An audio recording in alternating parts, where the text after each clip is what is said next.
Dragons, Heather here, and welcome to my never-ending TBR. So today we're going to be doing my April TBR video. I'm going to be doing things a little bit differently today. We're going to start out by letting Scout on Fable choose 5 books for me to read. We'll see if it does a good job. So Fable has this AI called Scout, and it's like a little bird. You can either ask it questions or it will randomly choose books for you off of your want to read list. And I think we're just going to choose it off of my want to read list. They have a little pick for me option. All but 2 books on this entire cart are on my want to read. I couldn't find 2 of them. For some reason, Fable doesn't have everything. Also, Fable's also really bad if you're like wanting to log your manga. They only, for the most part, only have like the first volume, and then after that, they don't have anymore. I have no idea how you can add them, because like on Goodreads, I'm a librarian, so I can go on and add books if I want to, but like people keep up with that pretty well. So like I think there's only been once or twice that I haven't had a book on there. And it was because it was like a small Christian published book. Otherwise, everything's always on there. But we're gonna have Scout pick for us today. Let's see here. Pick for me.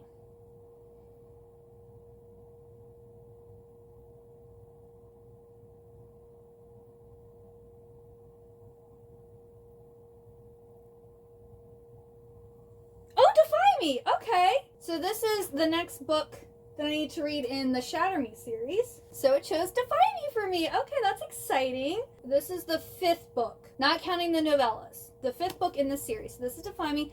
So the Shatter Me series is a YA dystopian about this girl who has like this touch, whoever she touched like dies, except for this one guy, who I believe is Aaron Warner, and our main girl is Juliet. This book I think is getting a resurgence in popularity, and the next book in the series is also coming out in April, which is exciting. But yeah, so that is the first book on my TBR. So let's ask Scout again.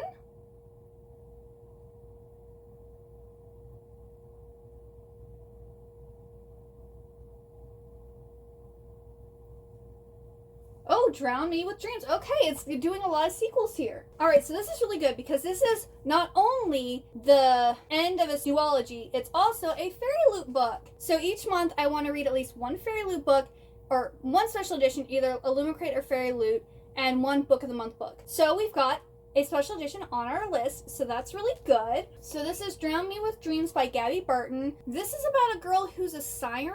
It's against the law to be a siren, so if they find out that you're one, you're supposed to be killed. And she ends up like meeting the prince and they fall in love. The first book is Sing Me to Sleep. I really like that one, surprisingly, because at first I was like, that sounds okay. But I actually really like that one. I gave it 4 stars. So I'm excited for the sequel. Yeah, I hope it's good. Scout's doing a pretty good job here. I wanted to pick a Carrie Lake book. I mean, I have a whole bunch of other books to read too, but we'll see what happens. But all right, Scout, let's pick for the 3rd one.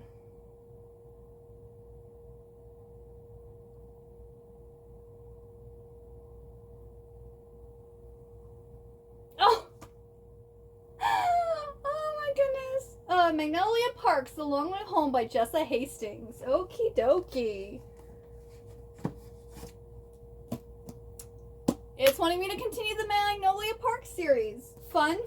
I will say I thought the first Magnolia Parks was okay. I gave it 3 stars. But I really like Daisy Hates. I gave that one 4 stars. So maybe this one will be better. But Magnolia Parks is basically like the British version of Gossip Girl. Wealthy people in England being toxic. So, alrighty. On to our 4th pick.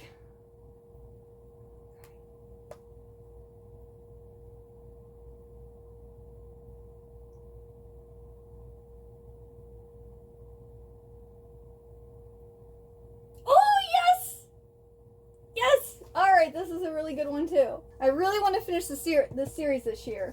It's like, Heather, you really need to finish your series. I'm going to help you with that. So it chose Bitter Blood by Rachel Kane. This is the, what is this number? This is the 13th book in the Morganville Vampire series. I think it's 15 books in total, so I'm getting close to the end. But we have our main girl character, Claire, who ends up moving to Morganville, Texas to go to college and finds out that it's a town run by vampires. And like all these crazy things happen, and in each book there's like something specific happening that they're trying to solve. And there's vampires, ghosts, there's these other creature thingies that vampires are scared of, and like it's a whole like supernatural paranormal world. And yes, I love this series, so I'm really happy with that one. All right, give me a Carrie Lake book, because otherwise I'm gonna have a lot of books on this series. But okay, Scout gets to pick the last book. Let's see here.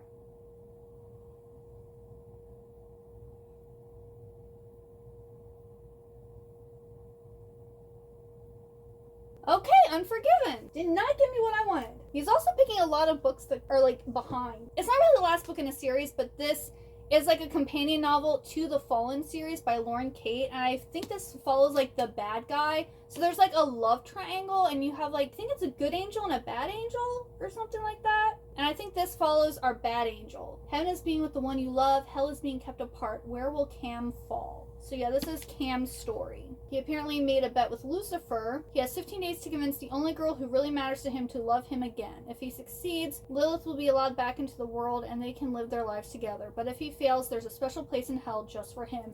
Tick-tock. So yeah, bad boy Dark Angel Cam finally reveals his anguished heart in the epic novel Unforgiven. I am happy with all those choices, but at the same time, I really wanted a Carrie Lake book. So we're gonna ask Scout to choose. You can also do it like they have here, and you can like ask a question here. Hello again, intrepid reader. What books can I find for you? Choose a Carrie Lake book.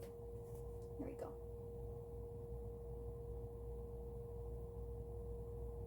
He's thinking. That's not what I said. I selected some books similar to Juniper Unraveling. I don't have Juniper Unraveling. Maybe find me a gothic romance. Let's see if this works.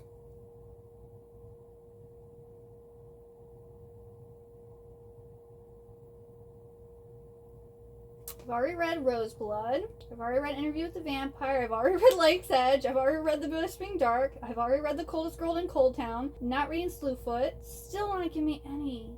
Castle of Otranto is on my list to eventually read. I've read The Hacienda. I've read The Death of Jane Farrow. I've read all but like 3 on this list, and none of them are Carrie Lake. Okay, well Scout's not going to help me with this, so I'm just going to go and pick a book. Alrighty, I'm going ahead and choosing The Isle of Sin of Shadows by Carrie Lake. This, I believe, is one of her earlier works, and it's a standalone. This is from 2021, and it takes place in the Louisiana swamplands, where ghost stories are as much a part of childhood as chasing fireflies and crawfishing. I wonder if it's going to be like a southern gothic romance. It's a romance between our main girl character and the elusive Rougarou of the Bayou. I think that's a werewolf. It says the big bad wolf that defiles me without apology or remorse. So I wonder if this is like a werewolf story. Not really into werewolf stories, but I really like Carrie Lake. I gave her The Master of Salt and Bones 5 stars. Absolutely adored that book. So I'm hoping I like all of her books. I recently went and bought a whole bunch of them. So that's one reason also I'm like, I want to read Carrie Lake. So now to go over everything else. It's gonna be a long time. Okay, so to start off with, I finally caught up with my January and February TBRs. I have 3 books that I haven't read from my February TBR, but they were winter-specific books for Polarthon, and it's not winter anymore. I might try to read those in like December or maybe January next year, but I've caught up with all the books that I want to read currently off of those TBRs. And then in March, I still have a few that I haven't read. So I'm currently reading Wings of Starlight, so I'm actually hoping to get this finished before April 1st. But we'll see. If not, that will be carrying over. I also have 2 audiobooks. So on Libby, I have the audiobook for A Divergent Collection by Veronica Roth, and also Fractal Noise by Christopher Paolini. These are both really short. I listen to books at 2 times speed, so this one should be like 3.5 hours, and this should be like 5 hours. So I'm hoping to get both of these done by April 2nd. Get these knocked off my list really quickly, but these are carrying over from March. Also, Of Goblins and Gold by Emma Hamm, which is like a labyrinth-inspired romantasy, is carrying over. I unfortunately did not get to my book of the month pick for March, so The Road of Bones, which is book 1 in the Ashen series by Demi Winters, is carrying over into April. I also wasn't able to get to A Crown So Silver by Lila Celine, so this will be carrying over. Cruel is the Light by Sophie Clark will be carrying over. Order of Swans by Jude Devereaux will also be carrying over. Water Moon by Samantha Soto Yambao will be carrying over. That is all the carryovers. That is a lot. I know, even though I still have actually, this is my March TBR here. So you can see like what I've finished, and I've DNF'd 3 books. I'm on a DNF train. Like, if I'm not feeling it, it's gone. So for this month, there are certain things that I need to read. First off, the sequel to Sweet Nightmare by Tracy Wolff is coming out really early on in May. So I need to read Sweet Nightmare in April to see if I want to continue the series. I probably will, because I've liked everything I've read by Tracy Wolff. They're not my favorite series, but they're a fun, good time, you know? But I need to read this one to see if I want to continue that. It says the scariest school on earth is about to experience real fear. We have Caldera Academy is where the rogue paranormals go. The ones who break the rules or lose control, and when that happens for vamps, werewolves, witches, and dark fae, it gets pretty freaking scary. So I think this is gonna maybe like a horror fantasy or something like that. I don't know. I'm interested though. I put a hold on Libby for the Tell by Amy Griffin.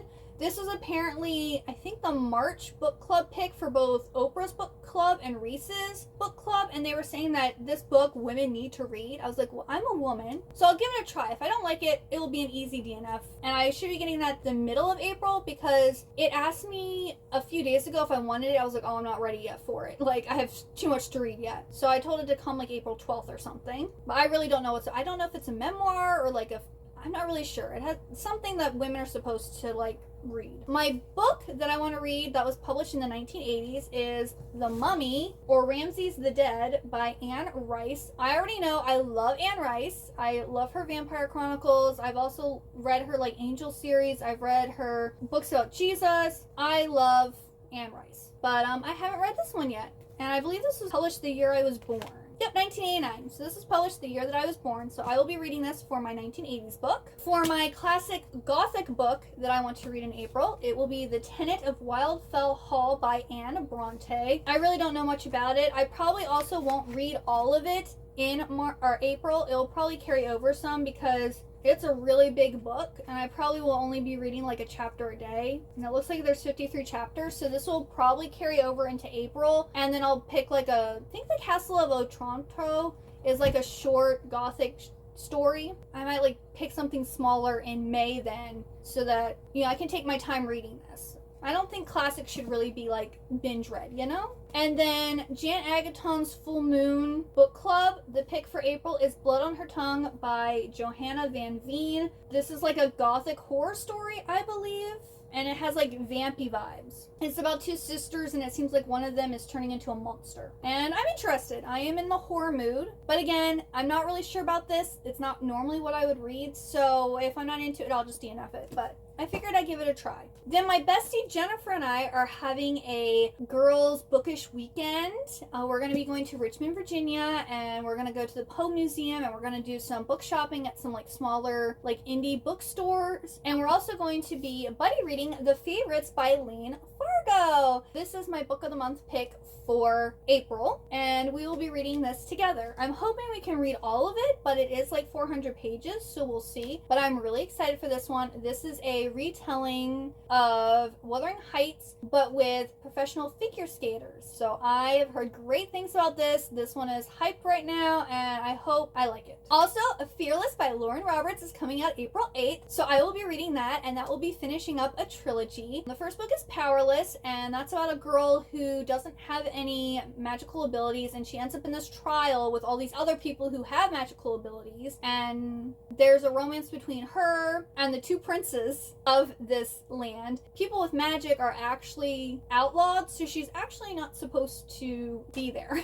which makes everything so much more exciting. But yeah, really like the first book. The second book was also good, but it was a little repetitive, but it ended really good even though I saw what was going to be happening, so I'm excited to see how the series wraps up. Then I also want to read The Shadow Bride by Shelby Mahurin. This is the conclusion to the sequel duology to The Serpent and Dove. So the first book in this was The Scarlet Veil, and then this is the conclusion, and it's about Salai Trumbly and her romance with a vampire. The first book was okay. I'm hoping the second book is better. Then I also want to read The Rag Picker King by Cassandra Clare. This is also the second book in the series. The first one being The Sword Catcher, and this is a adult fantasy. It follows 3 main characters. We have the prince and his sword catcher, and then this girl who is part of this group of people that have slight magical healing abilities and are kind of like persecuted against. And it's like their relationship, all this political stuff that's happening. And the first book, again, was okay. I'm hoping this one's better. The first one didn't really have that much romance or anything. And I don't know. I love Cassandra Clare, but I wasn't really feeling that first book. So we'll see how the second book goes. Then I need to read Unearthly by Cynthia Hand before April 10th because Fairy Loot is doing a special pre-order for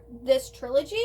And yeah, I ended up buying the book because Libby didn't have it to borrow, and this is cheaper than buying the Kindle. I wish it had been on KU, but no. So I ended up buying this for like $7 or $8 to see if I like this series, to see if I want to continue or to purchase those special editions, even though I think I'm going to because they're gorgeous. This is also interesting because I'm going to have two. This is an angel, like a YA angel series. Forgiven is also about angels. I don't know if I'm going to be able to read both angel books in this month. We'll see. Then I've read the first chapter of What Wakes the Bells by L. Tesh already. So I started to read this in March, but then I was like, I'm not really feeling it. I kind of got into like a little book slump, and I was like reading like the first chapter of different books, and this one just didn't hit. But apparently our main girl character is a bell keeper, and if the bells ring, it means like this monster or monsters are coming back. And so I believe it's her bell that rings and these monsters start coming back or something like that. And it's in like a magical world and people are dying, and I think she has to like save everybody. All right, and then the last book that I need to try to finish by April 7th is The Book of Azrael by Amber V. Nicole. This one I also started back in March. I'm like 20% of the way in, and Fairy Loot was having like a special edition pre-order that was supposed to happen I think on March 27th, but they've moved it to April 7th. I don't know how I feel about the book though, because while it's interesting, I'm really not in the mood to read it, and I don't know if that's the book's problem or if it's my problem. Either way, I think I'm going to start reading that after this one, so I can get it done. So that is everything that I'm going to be reading in April. Probably more than I'm going to be reading in April, but I'm always very ambitious, let me tell you. But I usually read at least half of my TBR normally, and then I will eventually read them in the next 1 or 2 months. What are you reading in April? What book are you most excited for? Like, are you going to be reading Fearless, or is there, because I know what it's Great Big Beautiful Life by Emily Henry is coming out, the new Abby Jimenez book is coming out, and I think there's another really big popular one that's coming out too. Oh, Enchantress coming out. That's one of the bigger ones. Are you excited? Like, it's like one of your top releases coming out in this month? Let me know. Or if you're going to be reading any of the same books as me, we can maybe talk about it in the comments below. Thank you so much for watching. If you liked, please like, comment, and subscribe. And I hope you have a wonderful good day or night, and I hope to see you next time. Goodbye!